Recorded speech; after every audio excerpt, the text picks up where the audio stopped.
Hoje com o pastor Joseph Prince. Hoje eu quero falar, como na semana passada, duas ênfases do apóstolo Paulo que vão nos dar uma confiança de coisas boas.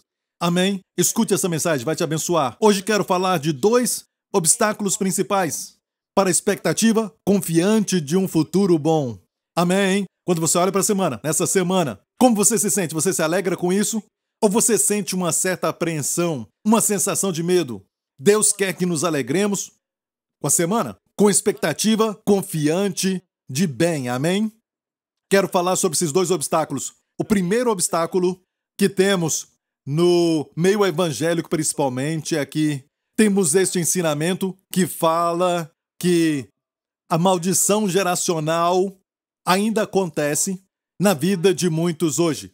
Eu quero falar algo com cuidado aqui, para que eu não seja mal interpretado, ok? A primeira coisa é que existe uma maldição hereditária para aqueles que estão sem Cristo. Mas para aqueles que estão em Cristo, não há mais a maldição hereditária. De fato, não há nada negativo, porque a Bíblia diz em 2 Coríntios 5,17, e você deve conhecer este verso porque tem a ver com a igreja. Portanto, se alguém está em Cristo, é uma nova criatura. As coisas velhas já passaram. Coisas velhas também inclui toda maldição hereditária.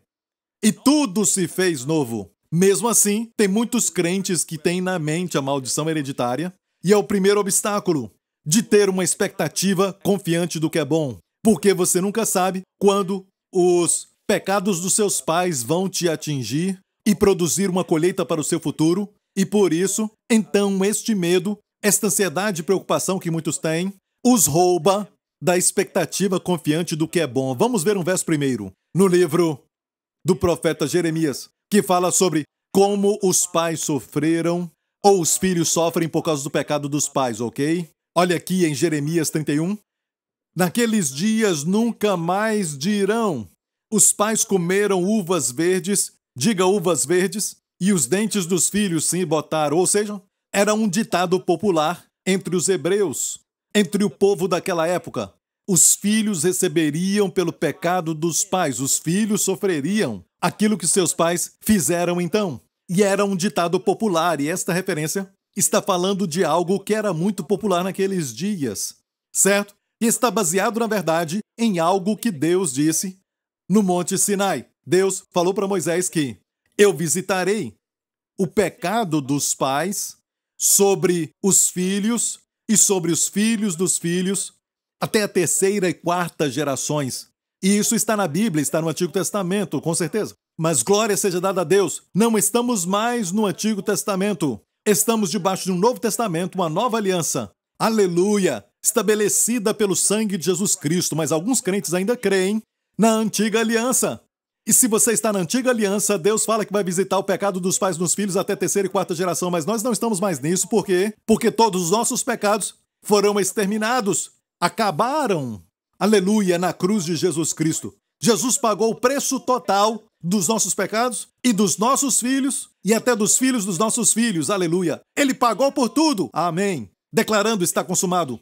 E por isso estamos numa nova aliança, quando Deus diz os seus pecados e as suas transgressões não me lembrarei mais. Vemos aqui em Hebreus, no capítulo 10, quando Deus diz, e jamais me lembrarei de seus pecados e de suas iniquidades. Sabia que esta é a principal regra da nova aliança? Se olharmos em Jeremias 31, ali diz que Deus disse que vai fazer uma nova aliança com o povo, certo? E Deus disse, colocarei as minhas leis no seu coração, serei o seu Deus, e farei isso por eles e aquilo por eles. E então Deus diz, por quê? Pois, por quê? Os seus pecados e iniquidades eu não me lembrarei nunca mais. Ou seja, o Novo Testamento é baseado nesta promessa. Deus não se lembra mais dos seus pecados. Deus não lida com você baseado nos pecados. Deus lida com você baseado no homem perfeito que foi seu substituto. Deus não lida mais com nenhum pecado na sua vida, mas Ele lida com o Filho na sua vida. Amém? Amém, está aí, então, a diferença. No Antigo Testamento, Deus disse, não esquecerei dos seus pecados, de forma alguma. Isso é forte. Não me esquecerei. Mas no Novo Testamento, Deus diz, eu não me lembrarei jamais dos seus pecados. A expressão nunca mais lá, como eu disse antes, são na verdade duas palavras negativas. No grego, na mesma frase, fortalecendo a negativa. Não me lembrarei dos seus pecados nunca mais. Aleluia! Você está debaixo de qual aliança? Você está na antiga ou você está na nova? Tem alguns que não, mas todos os crentes hoje tinham que ser crentes da nova aliança, mas muitos crentes da nova aliança têm a mentalidade da antiga aliança. Ainda aguardam julgamento, ainda aguardam a maldição.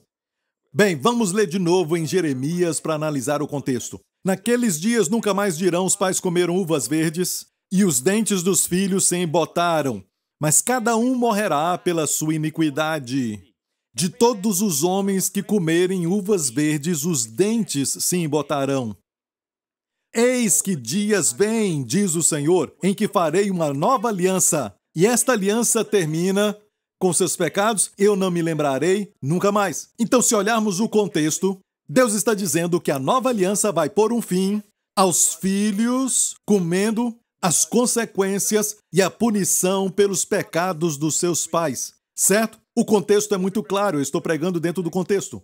Se alguém falar com você sobre os cristãos estando debaixo, ou crentes estando debaixo da maldição dos seus pais e coisa assim, você tem que se lembrar desta passagem aqui. Porque aqui fala claramente que a nova aliança estaria vindo, para eles estava vindo, estamos vivendo o cumprimento disso, estamos andando e vivendo o cumprimento disso, mas naqueles dias, quando a nova aliança fosse feita, Deus disse que seria feita, ninguém mais poderia dizer que os pais comeram uvas verdes e os filhos sofreriam por isso. Ninguém fala mais isso. Este ditado não seria mais válido. Aleluia! Glória ao nome de Jesus. Sabe por quê? Porque há 2000 anos atrás, vamos ler isso em João 19. Depois, sabendo Jesus que já todas as coisas estavam terminadas, para que a Escritura se cumprisse, disse: tenho sede. Olha, Jesus não falou tenho sede porque só estava com sede. Ele disse eu tenho sede porque a Bíblia diz, sabendo Jesus, que já todas as coisas estavam terminadas. E para que se cumprisse as Escrituras, ele disse tenho sede. E essa era uma sede que ele clamou para que cumprisse todas as Escrituras. Porque ele falou essas palavras, eu tenho sede, quando ele estava na cruz. Mas olha, ele se preocupava e a sua principal ocupação era o cumprimento das Escrituras. E ele percebeu que tinha mais uma coisa que precisava cumprir. E foi o aspecto da maldição hereditária.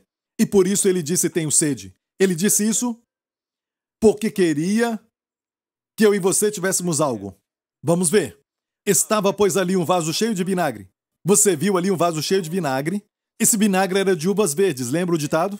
Os pais comeram uvas verdes e os dentes dos filhos se embotaram. Então esse vinagre representava o pecado de todos os nossos pais. Era o vinagre. Aqui tinha um vaso cheio de vinagre, certo? Feito com aquelas uvas. Estava logo ali e encheram uma esponja com aquele vinagre. E pondo-a num ensopo, lá chegaram à boca. E quando Jesus tomou o vinagre, diga tomou. Quando Jesus tomou o vinagre, Jesus tomou as consequências e a maldição que pertencia aos filhos pelos pecados dos pais. Jesus tomou sobre si para que todos fossem livres. Ele teve sede para que você fosse liberto do pecado dos seus pais, dos seus avós e de todos os antepassados que viveram, e isso nunca vai te atingir. A maldição não vai vir sobre você. E os registros médicos mostram que você não tem aquilo que o seu pai tinha. Aleluia! Ele teve sede para te libertar. Amém! Dê a ele glória. Aleluia! E Jesus tomou o vinagre e disse, está consumado. Ele cumpriu as Escrituras. E podemos dizer que a última coisa que ele cumpriu foi a nossa libertação da maldição hereditária. Amém! Aleluia! Você está pronto para o próximo obstáculo? O primeiro, como vimos, foi o obstáculo da maldição hereditária. O segundo é algo que tem sido usado muito pelos crentes e tão frequentemente que as pessoas nem param para pensar nisso. Eles nem questionam essa noção que é tudo o que você semear, você vai colher. Você já ouviu isso? Tudo o que você semear, você vai colher. Amém. Vão dizer coisas como: você semeou o vento. E isso foi tirado de Oséias, está na Bíblia. Oséias, capítulo 8, verso 7. Porque semearam o vento, cegarão tormenta. Semeia o vento e você vai colher tempestade. Amém. Isso é verdade. Tudo isso é verdade, é a palavra de Deus. Amém. No Antigo Testamento, antes de Jesus vir, qualquer pecado que você semeasse, você colheria. E lembre-se disso. A colheita, até no natural, a lei da colheita, a colheita é sempre maior do que a semente que você semeou. E olha que coisa horrível que era este acordo que tinham na antiga aliança. Porque, como eles teriam uma expectativa confiante do bom, quando tinham sempre esta coisa na sua cabeça, que tudo que você semear, você vai colher. Por isso estavam sempre debaixo desta que Hebreus 10 diz, uma expectativa terrível de julgamento, certo? Uma expectativa de julgamento. Olha, número 1, tudo que eu disse, certo? Não estou dizendo que Deus nunca disse.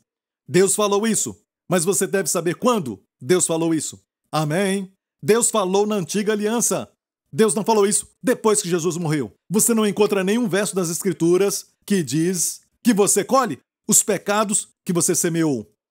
Assim, pastor Prince, em Gálatas diz, Deus não se deixa escarnecer. Tudo o que o homem semear, vamos chegar nesse verso, vamos chegar ali, ok? Mas espere um pouco. Não tem nenhum verso, e eu vou chegar a este verso. Não tem nenhum verso que diz, qualquer pecado que o homem semeou, isso ele vai colher no Novo Testamento. Mas você vai encontrar mais do que um. Oséias não é o único, mas por causa do tempo, estou mostrando Oséias, mas tem outros versos de como as pessoas semeiam iniquidade e vão colher maldade. E tem muitos versos como este, muitos versos do Antigo Testamento, e é verdade. E as pessoas do mundo, lá fora, ainda colhem. Ainda tem a maldição hereditária. Como eu disse agora, esta realidade da maldição hereditária é somente para aqueles, ou a libertação dela, ou o rompimento dela é somente para quem está em Cristo. Proteção de tsunami e tudo mais é para quem está em Cristo. E conhecem os seus direitos e privilégios em Cristo. Amém? E, tendo dito isto, quero falar algo. Você não encontra nenhum verso na Nova Aliança que diz que as coisas ruins que semeia, você vai colher. Mas é verdade que, hoje, como crentes, nós não sabemos quando vamos colher algo que semeamos no passado. Como isso vai dar para você uma expectativa confiante daquilo que é bom? Quando você vai chegar no lugar onde você vai andar livre da expectativa de que algo ruim vai acontecer? Para você e sua família, por causa do princípio de tudo que o homem semear, isso também colherá. Então vamos ler esta passagem que falamos agora mesmo. Gálatas 6, as pessoas amam citar esse verso, certo? Gálatas 6, lendo do versículo 6 até o 10. Verso 6 diz, e o que é instruído na palavra reparta de todos os seus bens com aquele que o instrui. O contexto aqui está falando de aquele que recebe a palavra compartilhar todas as coisas boas com aquele que ensina. Está falando sobre dar para o ministro que te ensina a palavra de Deus. Que te ensina não só a palavra de Deus, boas coisas, certo? Que é instruído na palavra reparta de todos os seus bens com quem instrui. A ideia aqui é de falar coisas boas também. Há um compartilhar, uma koinonia, certo? Ele fala para você as coisas boas da palavra de Deus. Você compartilha as coisas boas de provisão e se assegura de que ele tenha um salário e se assegura de que ele está bem cuidado. E Paulo falava sobre isso, ele se preocupava com os pregadores do evangelho não passando necessidade. Amém? Então ele ensinava o povo, em Gálatas, os crentes da Galácia, a cuidar dos seus pastores, a cuidar dos seus ministros, amém? E eu estou muito bem cuidado. Essa igreja cuida muito bem, amém? E eu estou muito bem cuidado. E a igreja creem, e os líderes desta igreja também creem, nessa porção das Escrituras, ok? Mas eu creio que tem muitos pastores que precisam ser mantidos, precisam de ajuda. E por isso, igrejas, membros e crentes precisam se apropriar desta palavra, porque a Bíblia diz, você vai colher algo bom. Eu estou me adiantando, mas eu amo muito essa passagem aqui. Quem instrui, está falando de quem instrui as coisas boas, ok? Está falando de dar para o ministro. Verso 7, não erreis, Deus não se deixa escarnecer. Porque tudo o que o homem semear, isso também ceifará. Mas olha o contexto, está falando sobre dar. Amém? Não fala de pecado, mas de dar. Dar financeiramente. Dar palavra de encorajamento. Dar ajuda. Dar hospedagem. Amém? A Bíblia diz, não erreis, Deus não se deixa escarnecer. Você não pode zombar a Deus, porque tudo que você faz de bom, você vai colher. Se você é generoso, vai colher. Se é avarento, vai colher isso também. E a Bíblia diz na Nova Aliança, amém? Em 2 Coríntios, capítulo 9, diz claramente que o que semeia pouco, pouco colherá. Mas quem semeia com abundância, vai colher com abundância. Mas qual é o contexto? Fala de pecado? É colher pecado? Não, o contexto é sobre dar. Olha o próximo verso. Cada um contribua segundo o que propôs no coração, não com tristeza ou por necessidade, pois Deus ama ao que dá com alegria. Ao que dá, não ao que peca. Amém? No contexto não fala de pecado. Então, no Novo Testamento, semear e colher, quase sempre tem mais um contexto onde semear e colher também é usado, mas quase sempre no Novo Testamento é usado para dar financeiramente. Amém? Amém? Sempre está falando sobre dar financeiramente. Não fala de pecado. Amém? Não é sobre colher do pecado. Receber uma colheita como consequência do pecado. Aqui está sempre no contexto de dar. Amém? E aqui está muito claro, se você semeia pouco, você é muito avarento com as suas finanças. Amém? Você vai colher avareza. Sua colheita vai ser pequena. Amém? Agora, algumas pessoas da graça precisam entender isso. Aqui está em 2 Coríntios 9. Em 2 Coríntios 8, nos fala que somos ricos por Jesus Cristo. Isso está em 2 Coríntios 8. A cruz nos fez ricos. Dar não te faz rico. Certo? A cruz de Cristo nos faz ricos. Porque na cruz, Jesus se tornou pobre, para que você seja, então, feito rico. Aleluia! Amém? Grite aleluia agora. Glória a Deus. Você é rico. Vire para alguém e diga, você é rico. Aleluia! Olha, está muito claro que nós não somos ricos baseado no que fazemos. Somos ricos pela cruz de Jesus Cristo. Isso está em 2 Coríntios, capítulo 8, o capítulo antes do capítulo 9. Mas no capítulo 9, o próximo capítulo nos fala, se semear com abundância, vai colher com abundância. Quão rico você quer se tornar? Agora que você é rico, amém, pode ficar mais rico. Amém, glória a Deus, porque uma vez que a dívida foi paga, amém, o solo tem sido completamente preparado para a semeadura. Não há erva daninha. Você não deve mais nada para Deus. Você não deve, glória a Deus, porque a dívida de pecado foi paga pelo sangue de Jesus. Amém. Ele pagou por tudo. De fato, ele deu de volta para Deus muito mais do que aquilo que ele perdeu com Adão. Amém. Podemos ficar diante de Deus. Deus é aquele que planejou tudo isso. Isso não é lindo? Amém. Então a dívida foi paga. Agora o solo está preparado. Cuidado com a semeadura. Amém. Porque você é rico. Amém. E o que você semear? Se semear muito, você vai colher muito. Amém. Então em 2 Coríntios nos fala que somos ricos por Jesus Cristo. 2 Coríntios 9 mostra quão rico você quer ser. Amém? Está claro? Voltando a Gálatas 6. Aqui está muito claro que ele fala sobre dar financeiramente, sustentando aquele que ensina, e diz, não erreis, Deus não se deixa escarnecer, tudo que o homem semear, isso colherá. Agora o verso 8, aquele que semeia na carne, da carne vai colher a corrupção, mas quem semeia no Espírito, do Espírito colherá a vida eterna. Olha, eu vou terminar lendo e depois eu volto aqui. Verso 9. E não nos cansemos de fazer o bem, pois a seu tempo ceifaremos, se não nos desfalecermos. Olha, o contexto é o mesmo. Ele não fala de pecar e depois colher uma colheita de coisas ruins acontecendo no futuro. Ele não está falando disso. Fala de dar aqui, porque o próximo verso diz claramente, então, enquanto temos tempo, façamos o bem a todos, principalmente aos domésticos da fé, os crentes. Vamos fazer o bem, vamos dar, abençoar. Por quê? Especialmente aos crentes, amém? Por quê? Porque o que você semear, você vai colher.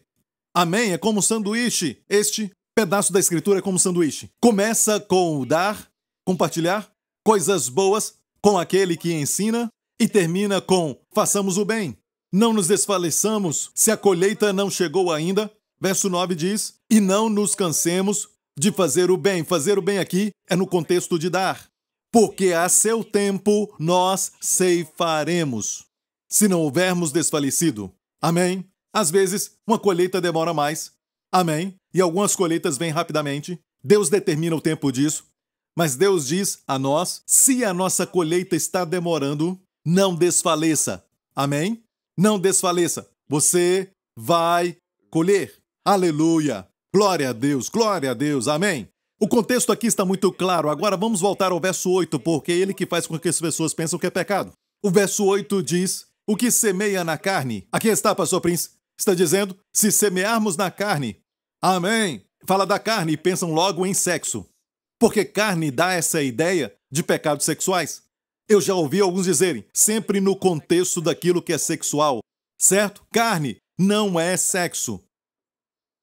A carne é o princípio principal de uma pessoa. Quando você faz para si mesmo, o ego é motivado em vez de ser através de Cristo. Certo? Isso é a carne. A carne ama leis, regras, regulamentos. De fato, a carne não importa em ser moral, desde que ela esteja no controle. Mas Deus não quer que contemos com as nossas forças, mas com as forças de Cristo. E Cristo deve reinar no trono do nosso coração e não o ego. Não se esqueça, o ego é, na verdade, a carne. E aqui fala o que semeia na carne. O contexto nos mostra: se semeia na carne, o que quer dizer? Não é pecado sexual, mas sim avareza. Lembra que eu falei de 2 Coríntios 9? Se você semeia pouco, vai colher o quê? Vai colher um pouco. Vai ter uma colheita de corrupção. Se semear na carne, sabe? O ego quer ser sempre avarento. O ego quer o dinheiro para ele.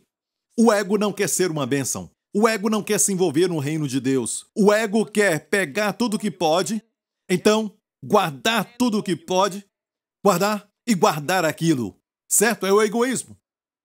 Amém? Deus quer que você dê. Amém? Glória a Deus. Dar é um sinal de que você não está preocupado consigo mesmo. É doloroso ficar preocupado consigo mesmo. Não é?